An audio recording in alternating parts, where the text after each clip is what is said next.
Hello. How does a device such as a keyboard, screen or printer know how to communicate with a computer? Well, it uses a thing called a device driver, or just drivers for short. And this is something which is particular to that peripheral device. It first of all detects the existence of a device and then identifies if it's one that it can communicate with or not. Now, in effect, it's just a piece of software.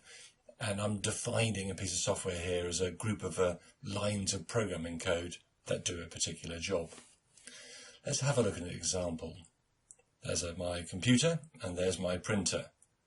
The two can't communicate directly between each other. And the reason for this is almost as though they're speaking different languages. Not actual different languages, but the command that the computer uses to say, please print something, is not the command that the printer understands as, right, now I must print something. So they need to find a way of allowing them to communicate. And we do this via the operating system, which can be viewed as like a many-layered nut, for example. So there's a thing called the application layer. In fact, there's many other layers. But there's also one called the kernel.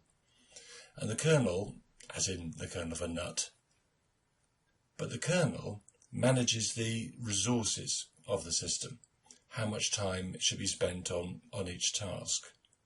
And it's in there that we put the driver. Now, as far as the system is concerned, the driver is just a program which the system can recognize and ask it saying, can you go and ask the printer to print something, please? It does this by using a communication line, and the communication line is called a bus. Now, actually, it's more like a bus lane than an actual bus itself, and rather than just one direction, it allows communication in both directions. Okay, so what happens is that a request comes through from the computer, it's then translated by the driver and sent off to the printer, and hopefully that will be in a way that the printer will recognize and say, right, I must now print something. The laptop can do this because it understands that there are a number of functions that it can call within the driver that allows it to print something, say the number of pages, black and white or colour, to print on both sides and things like that. Those functions are almost like kind of a cutlery drawer of different things that it can ask to do.